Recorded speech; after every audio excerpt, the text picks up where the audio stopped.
What are the Ravens' needs as the 2022 NFL Draft quickly approaches? We talk about that and more with a very special guest next year on Locked On Ravens.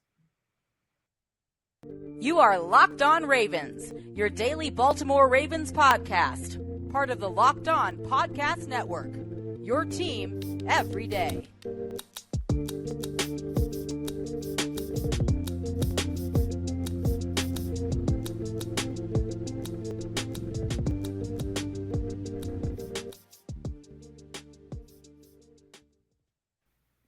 And we return here with another episode of Locked On Ravens, your daily Baltimore Ravens podcast. I'm your host, Kevin Ostraker of Ravens Wire. We're here on the Locked On Podcast Network, your team every day. Thank you for making Locked On Ravens your first listen of the day. We're free and available on all platforms, and we are here just days before the 2022 NFL Draft. And back with us to discuss kind of his final preview for this show on the draft and all the happenings surrounding the Baltimore Ravens is our Taco Tuesday guest in Spencer Schultz of Baltimore Beatdown. Spencer, this is a Ravens podcast, but I love the Orioles representation. If you're listening in audio form, you can't see Spencer's shirt, but on YouTube, you can see that Mancini shirt. Spencer, how you doing today? Doing quite well. The Pepperoncini himself, Trey Mancini, starting to get those Orioles a little more feisty. Did take the over on wins for this season, as I tend to do, but I feel a little better this year than I did last year. So Orioles baseball kicking off. It is the NFL draft week. It is here. Feels like this draft cycle flew by a little quicker than some of the previous years, but I'm really excited. It's my favorite time of the year. This is what all of the dozens and hundreds of hours of tape watching, comparison, mock drafts, everything's for. It's the week of. It is like the week of Christmas, ultimately, for a 20-something football analyst. And now we get to dive in and sit back, relax, and watch the fireworks. And then from there, it gets a little easier. Everything will be decided, and we can move forward towards the season through the summer. Yeah, and it's crazy how much we and everybody has been talking about this draft. And it feels like it's in the middle for me. Like, it feels like it's gone by super quickly. And then at the same time, it feels like it's taken like 5 years to get through everything. But there have been so many things surrounding this Ravens team about the draft. And something that has popped up recently is obviously the Ravens' need for an offensive tackle. That's been a thing for a while, but people are starting to maybe look at Trevor Penning as an option for 14, potentially, to some dismay among the Ravens fan base.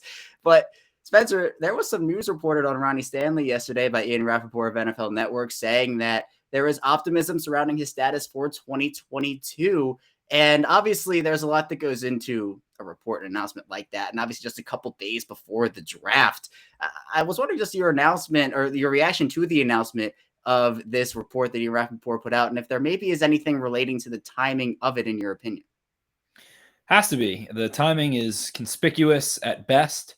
It is certainly part of the theatrics.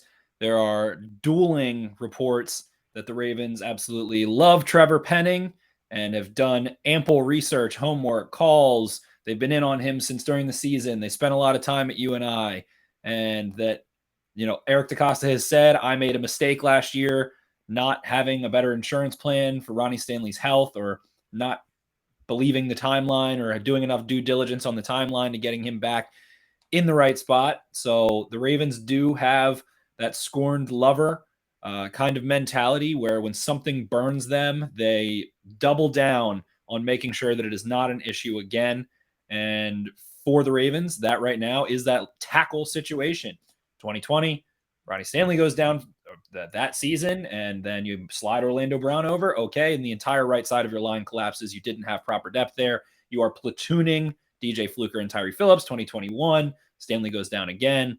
Villanueva slides over to left tackle. He doesn't play well enough. Pat McCary is your right tackle. He's a pleasant surprise, but ends up missing time, and you have holes on both sides at times. Have to devote your offense to giving special attention, putting a tight end to chip, making sure your running backs chip, going in empty with kind of an offset H on both sides, or HY, and being able to chip, and really limiting yourself to 3-man route combinations and true passing downs, things like that. So the Ravens have been scorned. It is tough to swallow that there isn't smoke and mirrors involved in the timing of this, and it does feel like they are trying to create some sort of stir to get some sort of traction from a team behind them, or to make people think that they're not taking a tackle. It's a little bit tough to read through. Jeff Zrebiak putting out that the Ravens absolutely love Trevor Penning. with Ronnie Stanley just smoke and mirrors. That's what it feels like. Yeah, and it does feel like with the timing, it could be okay. The Ravens are starting to create that avenue for them where if other teams do buy it, and I'm not saying it's false, but if other teams do, put a lot of stock into it and say, oh, well, the Ravens don't have to take a tackle in the first round now, that opens the door potentially for another team to pass on a tackle and to maybe make sure that, instead of maybe taking a tackle to say like, oh, we love this guy and also the Ravens don't get him, it's more of, all right, well, now the Ravens don't really need a tackle because Stanley is on track to play. But it feels like, Spencer, their fan base is split a little bit into two different camps in terms of what the news does end up meaning for the Ravens draft strategy. Some say that, yeah, you know what, this is great news, but the Ravens still absolutely have to invest in this tackle position and not get scorned, as you talked about. But others are saying, well, this is a deep draft. If Stanley's on track, they don't have to draft the tackle until the third day of the draft. Where are you on that spectrum in terms of if this impacts the Ravens draft plans or not? Well, I don't know that Ian Rappaport tweeting it out changes, anything from where the Ravens were already. So I don't know if it directly actually impacts them, less our interpretation of the narrative or our interpretation of where the Ravens are at. But it is a deep tackle class. There are players in this class that I think would have gone in the second or third round last year that you might be able to get at the end of the third round, early fourth round this year. So with that depth in mind, I don't think you're pigeonholed into having to take a tackle at 14. I think that they have enough ammo to ensure that they can move up very easily into the beginning of the third round or the end of the second round or wherever it needs to be to go get that player that they think fills out the depth of this roster. But I do think that they are going to prioritize it. Eric DeCosta vowed to improve the line.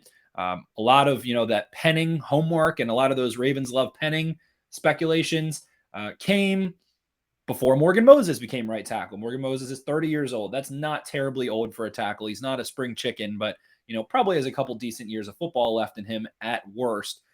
So you do ultimately want to make sure that you go find a viable left side player that has been playing left tackle, or Rasheed Walker, or Zach Tom, whoever it is that has been there, is comfortable on that side, and that you think could give you some level of consistency through growing pains at worst. So I would be a little surprised to see the Ravens, if they were to, hypothetically stand pat, pick at 14, pick at 45, and pick at 76, not end up using one of those first three picks on a tackle. It feels like it is the final form of laying everything out on the table, having depth in all spots. You have Juwan James, Morgan Moses. You feel good at right guard. You've got a little competition at center. You could add a center in this draft as well. Left guard has competition. You got your $100 million left tackle coming back, and then you add a little bit of depth behind him that you feel good about, and suddenly you're two guys deep across the line. Plus, you've got guys like McCary and potentially adding someone else in this class that could play multiple positions. So the Ravens should be in a good spot with the depth at tackle in this class, and center as well. Yeah, it is a very deep offensive line class, not just at tackle, but another interesting debate that I've kind of been going back and forth on myself, Spencer, and I wanted to get your thoughts on it, is if the Ravens should take two offensive tackles in this class. And you mentioned kind of the depth the Ravens already have at the position. So I've been kind of teetering back and forth, but I lean towards no right now. But there are clear reasons as to, look, the Ravens, with the injuries they went through in 2021, over-investing in the tackle position is not the worst idea in the entire world. And plus, it is a deep class. So you can get probably two pretty talented players if you go 14 and in the fourth round, or 45 and in the fifth round. Do you feel like the Ravens should invest two picks at the offensive tackle position? And that also looks at versatility as well. I would want someone who has experience playing on the left side, but also one who can kick into center. So I think you're looking at an inside guy that projects to center, has experience at center, as well as a left side experienced player. So with them picking so many times, likely, I don't think they pick less than 7 times in this draft, barring something completely unforeseen, some crazy move in the top of the draft. They're going to add 2 offensive linemen, and I think they want to really have a solid situation with their offensive line. Again, it's doubling down on making sure that you don't get burned for the 3rd straight year by a lack of depth, particularly at the tackle position. And what the Ravens have put out there in terms of just what they want to do with the position, I mean, I believe them. I believe that they don't want to get burned again, and they shouldn't want to, because just how out of control I think it got with the injury to Stanley and just not having that and just having him only play one game and then having to move Villanueva back over to the left side after having the whole plan to play him at the right side. It was just all these different moving parts. So I do think the Ravens take probably no less than 2 offensive linemen in general. My sweet spot is anywhere from 1 to 3, where 1 is probably a little too low. 3 is maybe a little too high, but I understand it. So 2 is maybe, you get an offensive tackle, you get a center, and I feel like that's where they could go. But it's a very deep offensive line class in general, and I'm excited to see who they end up adding, because it would shock me if they didn't add any offensive linemen. I think that's completely out of the cards. They're going to add at least one guy in this 2022 draft. We'll into our first break here, though. We'll make it back. We'll be diving into some of Baltimore's needs just a couple days behind of the 2020 or ahead of the 2022 draft, so be sure to stay tuned for that. And we'll be right back. But first, let me tell you a bit about Athletic Greens. And they have a product that people use all the time. And I personally started taking AG1 because health is very important to me. Also, energy as well. I want to have a ton of energy throughout the day. And AG1 certainly helps me with that. And what's in it? Well, with one delicious scoop of AG1, you're absorbing 75 high-quality vitamins, minerals, whole food source superfoods, probiotics, and adaptogens to help you start your day right. The special blend of ingredients support your gut health, your nervous system, your immune system, your energy recovery, focus, and aging. And it's also lifestyle friendly, so whether you eat vegan or dairy-free or gluten-free, it adapts to that lifestyle. It also contains less than 1 gram of sugar, so no GMOs, no nasty chemicals, or artificial anything. And it costs you less than $3 a day, so if you're investing in the cold brew habit, it does end up costing less than that. So right now it's time to reclaim your health and arm your immune system with a convenient daily nutrition. It's just 1 scoop in a cup of water every day. That's it. No need for a million different pills and supplements to look out for your health. To make it easy, Athletic Greens can give you a free 1-year supply of immune-supporting vitamin D and 5 free travel packs with your first purchase. All you have to do is visit athleticgreens.com/NFL Network. Again, that's athleticgreens.com/NFL Network to take ownership over your health and pick up the ultimate daily nutrition insurance. And also, BetOnline.net is your number 1 source for all your sports betting stats and info. The Nuggets won a game. I mean, they won a game. That's all I can ask for. If you want to bet on the Nuggets and Warriors series, I can't promise you they'll win another one, but if you want to bet on the series, be sure to do it with BetOnline. It's your continued source for all your sports wagering information, from live betting to playoffs, esports, and more. So to the website, use a mobile device to learn more about the trends in action. BetOnline, where the game starts.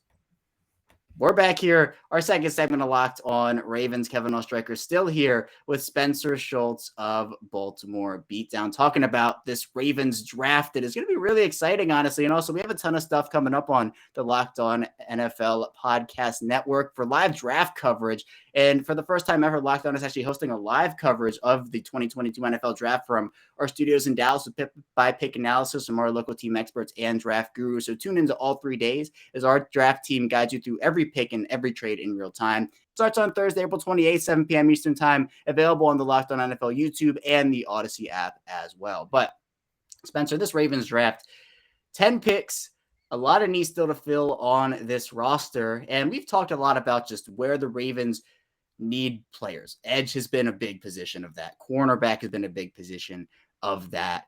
And with 10 picks, they have ammunition, as you talked about, to move up and to move down. But I want to get into more of the sneaky needs as we've talked about a bit, such as tight end and running back and potentially a center based off of John Harbaugh's comments. Maybe they look to add on the defensive line, which I think they should.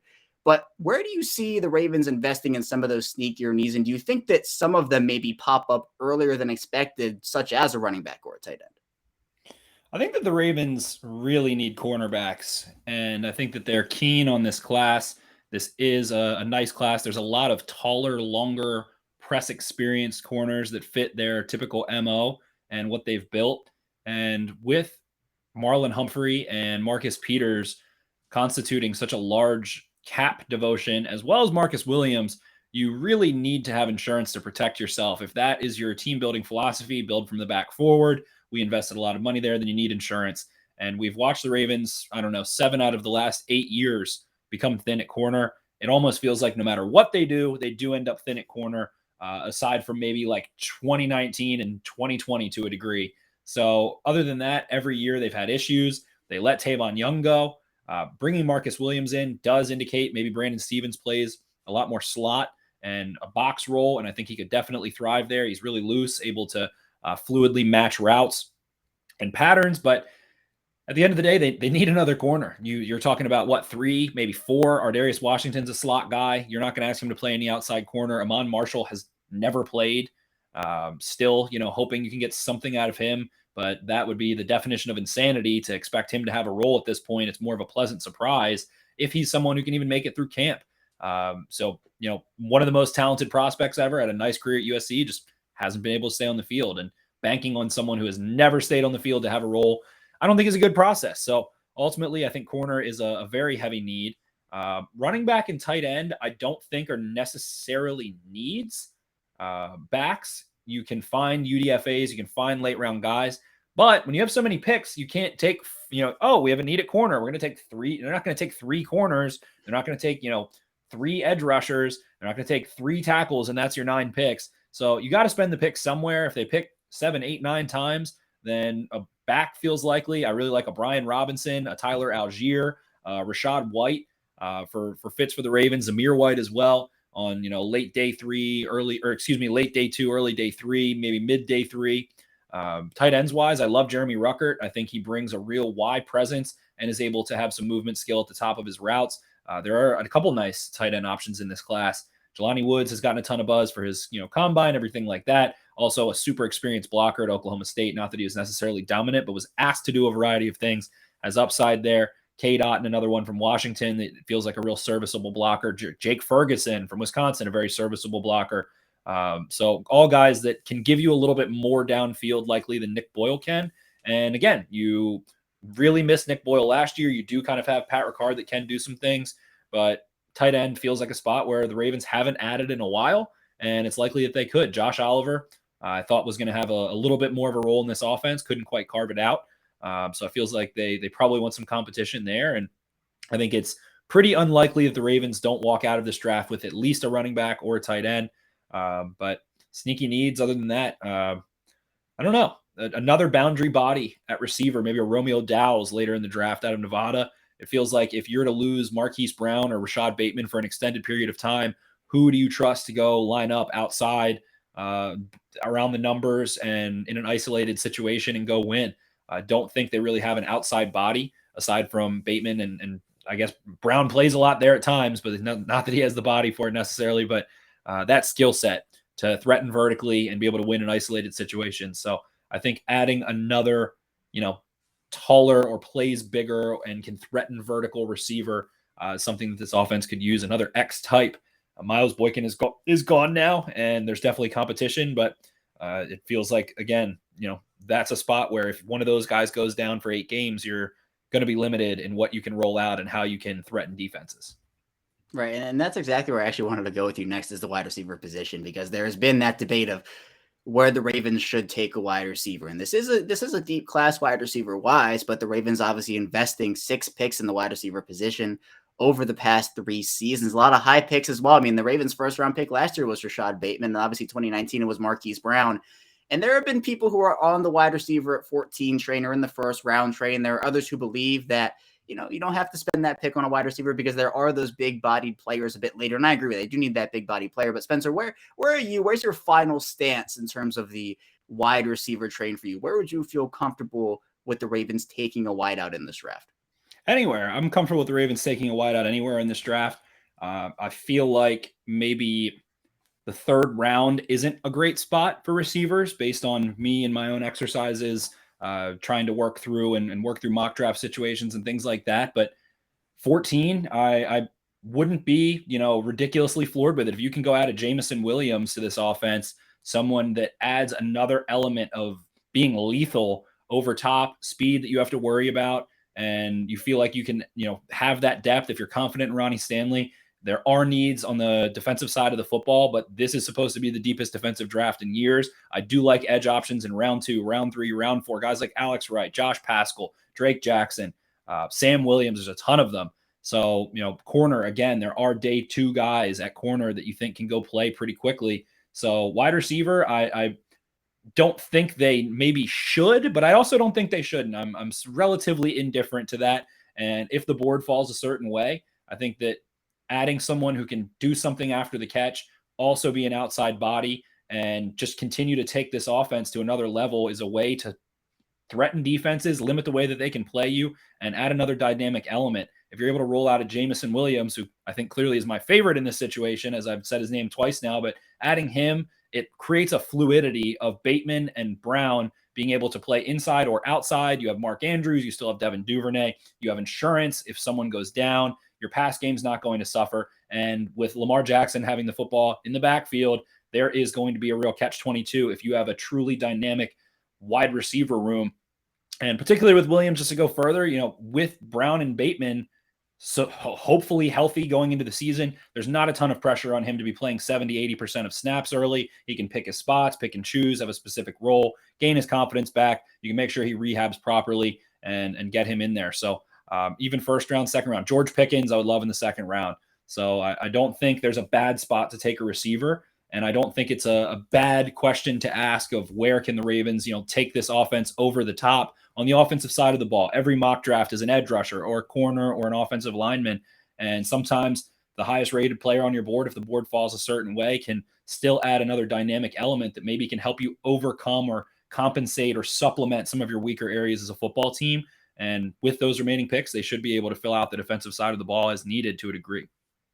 Right. It would not honestly shock me either. And there is a lot of talent at the top end of this draft. And if the Ravens do want to go best player available, knowing that they can still add to this offense, it wouldn't shock me if they took a receiver there. But Spencer, moving over to the defensive side of the ball, obviously we know edge is a big need. We know corner is a big need, as you've talked about. But the safety position is one that really isn't a big need at all. Obviously signing Marcus Williams, having Tony Jefferson come back, and Geno Stone as well, having Chuck Clark. And to me, it feels like the Ravens don't really have to take a safety in this class. I mean, that they could get a guy in undrafted free agency, but there is the potential of maybe a cornerback that can play some safety or a safety that can move into the slot or potentially that.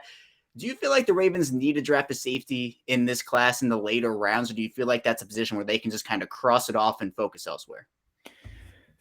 I think you have to be in a situation maybe like last year where Tylan Wallace is just by far your best player available. He fits what you do as a football team, and third, fourth, fifth round, even though they don't have a ton of fifth round picks, but third, fourth round, later in the draft, wherever they end up, you're like, all right, we have a third round grade on this guy. We're picking at 160 right now, and we're gonna send it in. I do like Geno Stone. I think Brandon Stevens is a player and will be a potential impact player in the next year or two for this defense. So I don't think you really have to look at a player and be like, wow, he is by far the best player on our board right now. Even Kyle Hamilton, it's a little tough depending on how the board plays out.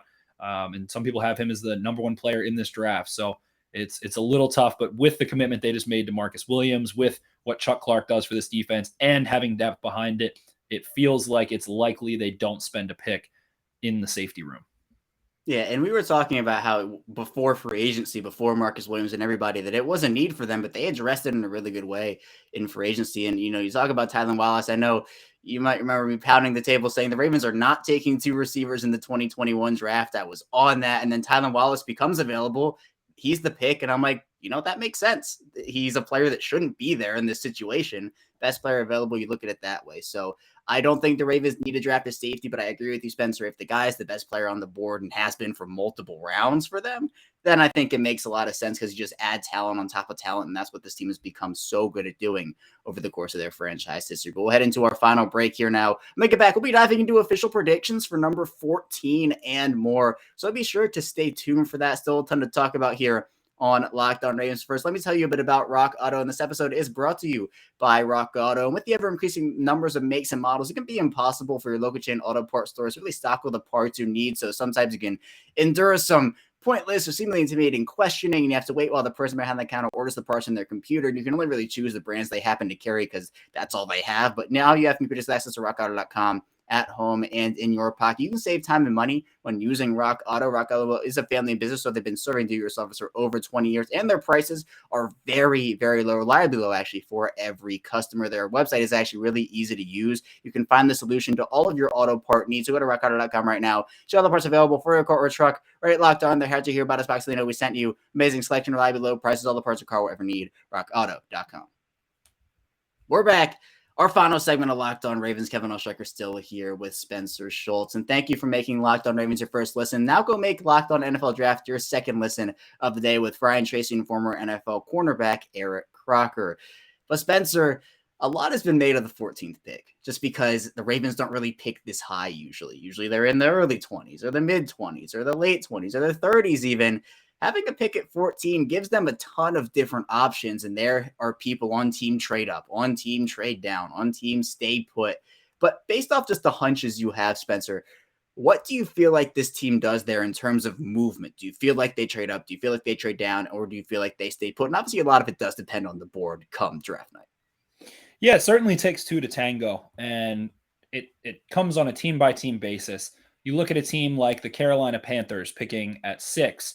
They don't have another pick for over 2 rounds. So they might be in the best interest of, hey, we need more picks. Matt Rule, looking to win now to save his job, probably feels the pressure, feels the stress, their front office as well, and wants to move back potentially. Then you have the ammo maybe. Maybe if a team is desperate and you don't need to be paying an exuberant amount to move up, you don't need to pay a future first, or you don't need to pay 2 seconds or something like that to move up, you might be able to get away with it. But I think it's just fluid. Ultimately, you make calls, and if you're looking at a Kayvon Thibodeau or maybe a Jermaine Johnson or Derek Stingley, and they're sitting there at 9, 10, 11, and you're picking up the phone, seeing what you can do. I think that the Ravens love to pick up the phone in all circumstances, whether it is to acquire or it is to sell. I think they like to know where teams stand. And I think the last thing the Ravens front office is lazy, especially when it comes to trading picks or even trading players. So they like to know the market value. I do think it's a little difficult. The Ravens love trading back. A lot of analysis says that basically, or advanced metrics are showing lately that picks, 16 through 32, there's really not that big of a difference historically for how players end up through the end of the first round from the midsection ultimately. But at the same time, Ravens haven't picked this high since Ronnie Stanley. They've only picked this high once before with Ronnie Stanley in the John Harbaugh era. And if there is one quarterback taken and one wide receiver taken or something a little bit askew, you have a chance to go acquire a long-term impact player that can help you in the immediate between a couple players at the top of this draft. So I think it is difficult to imagine if the board has anything funky happen that they don't want to pick at 14. It feels like, maybe Penning is their fallback plan if there are no quarterbacks that go ahead of them and 1 or 0 wide receivers go ahead, and you watch all these corners come off the board and you watch all these edge rushers and all these tackles come off the board. Maybe if they can't find a trade partner, they're fine with Penning. My hunch is that Jordan Davis is a rare and peculiar athlete at a position where the Ravens have not had or drafted an impact player in quite some time. I think being able to have him and Pierce at first is awesome. Being able to make sure that you have someone who's fresh and can penetrate up front, pairing him with Calais Campbell for at least a year to help inspire and motivate him and all of those things. To me, he feels like a real dark horse at 14. I would be all aboard that train. I think it would be a great fit, and it frees up a lot of what you can do living in a nickel and dime world, having a player that demands so much attention and can completely devour centers. So that's kind of my hunch, so to speak. Other than that, I think they would really love Jermaine Johnson. I think they would really love Kayvon Thibodeau, Derek Stingley. So those are kind of the players that I'm looking at that I think there's a realistic shot that at least one of them makes it to 14, and that maybe the Ravens might want to move up, a hair, a pick, 2 picks, 3 picks to go get someone if they're, really valuing one of those guys. But I feel like those are potential impact players. But again, I am of generally the flavor for any team, not just the Ravens, that trading back in the first round, acquiring capital to trade up into the high second round or the late first round again is the perfect pairing, because again, there's not a huge difference between a middle first round pick, a 17 and a 29. So if you're able to go move back a little bit, it's not like you're losing some tremendous value. At the same time, you can move up and make that difference between a mid-second round pick, which doesn't hit as often as a late first does or an early second does. So I generally like the trade back and trade up. We watch the Ravens do it and acquire Lamar Jackson. They've done it a few times before. So I think trying to consolidate with where the Ravens stand, all of those 4th round picks and a couple thirds, trying to move into having, 5, 6 picks in the top 100 or 90, I think is a really great way to look at it. And I think that you can get some starters into the 70s, 80s, maybe 90s of this class pretty confidently through the exercises I've tried to do. So I think that's the sweet spot. But I think the Ravens pick at 14 at the end of the day. Right, and we'll get into your final 14 prediction in a second. Maybe it is Jordan Davis, but I do want to kind of go off that last point you made and ask you, how many picks do you feel like the Ravens will end up with at the end? Like if you had to put a clear number value on how many picks the Ravens end this draft with. So maybe it is a trade back coupled with a trade up. Maybe it's a couple trade backs. Maybe it's that trade up into the top 8, top 9. How many picks do you feel like this Ravens team will end up with when it's all said and done after the 3 days? I don't know that the Ravens can pick any more than they currently have picks. So I think that we see them maybe acquire a pick next year, maybe a mid-day 3 pick, a 5th round pick, a 4th round pick to supplement the fact that they don't have any comp picks coming in next year, and that they also could, maybe have a lot of players remaining on their board when they're picking at 141 and 139, whatever it is, and saying, all right, yeah, we're okay. We've got, plenty of draftable guys still here that we have a grade on where we're comfortable taking. We could trade back a little bit, acquire a pick next year. That's fine. And then I do think they try to consolidate some of those picks and go nab maybe a 3rd round tackle or a 3rd round edge rusher or someone that they think is falling, maybe a linebacker, whatever it is. So I think we see a little bit of movement, and they pick 7 or 8 times ultimately in this draft. I don't know that they have much more space on their roster to pick more than 8 times. So I would be remiss to think they pick 10 times, 9 a little bit thick for my liking, but I think 7 or 8 would be a nice class for them, especially if they can consolidate towards the front half of the draft. Yeah, it feels a little unrealistic at this point that 10 draft picks could make this roster, especially considering they are deep at a lot of different positions. Obviously not all, but also there's undrafted free agency. There's the rest of free agency where they'll probably add a couple of guys, maybe 1 or 2 here and there. So while I think they could fit 10 guys on the roster who they draft, I feel like if you have the 7 or 8 draft class, I have them around 8 or 9. So right in that area, it feels like that's a little bit more realistic. But Spencer, you said that this team, in your opinion, will probably stay at 14 and pick. You mentioned Jordan Davis. I want to get your official prediction for who is your selection at number 14 as of this moment. Who's the guy for you at 14 if they stay? I do think there's a good chance that if Mr. Kayvon Thibodeau is falling, that there is movement. I don't think he makes it to 14 ultimately. I don't think there's any way the Texans would pass on him at 13. And I don't really think he should fall out of the top 5. He is my number 1 edge rusher in this class. So that is how I feel about him. But if the Baltimore Ravens stay at 14 with the 14th selection in the 2022 NFL Draft, the Baltimore Ravens select Jordan Davis, defensive tackle out of Georgia. Again, I think that the rare and peculiar attributes that he has, the pound for pound athleticism, being this, and even being this, one of the heaviest guys ever, being the 2nd best tester behind Calvin Johnson ever, pound for pound at the combine, as well as the fact that you can get him on the field immediately. There's not some big learning curve. He is going to be a plus run defender. And again, I think that Calais Campbell can bring some things out. I think you can ask him and get him some one-on-one matchups. You can lay out some pressure schemes so that there will be a one-on-one matchup for him.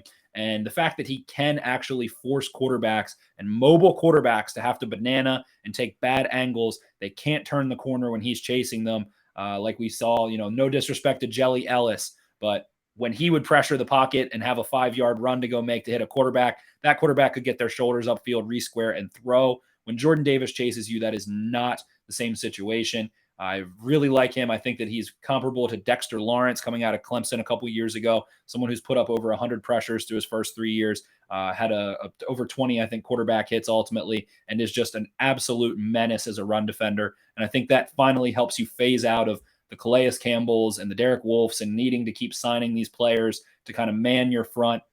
The only concern I have with Davis, frankly, is weight. Can he keep his weight down? Is he going to keep his weight down? Does he want to play that way? Was he able to kind of get himself in shape, have this great test at the combine, and then, kind of falls off a little bit with that? So that's a little bit more homework that you need in-person interaction for, and to talk to more players and coaches and teammates and whatever else than I have. But that's kind of my concern with Davis, is his weight.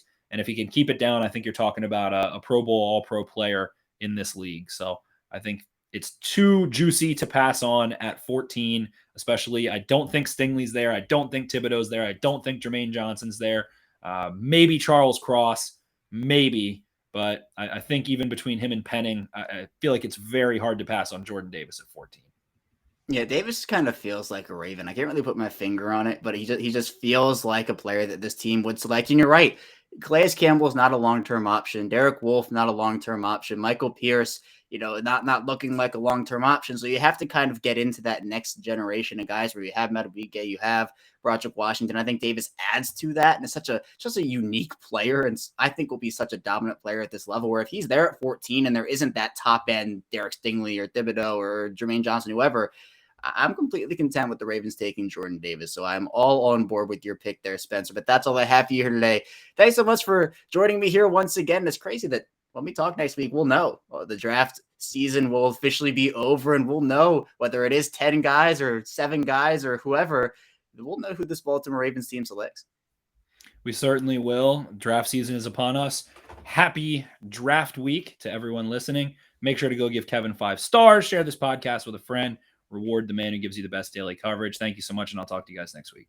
Absolutely. Don't forget to check out Spencer's work on Baltimore Beatdown. The link to his Twitter as well will be in the description below. It is at Ravens, the number 4 dummy. So Spencer does great work. You heard it here for about 35 minutes, and I'm looking forward to talking to you again, Spencer, next week. But that's all I have for you here today on Locked On Ravens. When we get back here tomorrow, we're diving into more Ravens talk as the draft quickly approaches. So be sure to stay tuned for that, and I will see you tomorrow.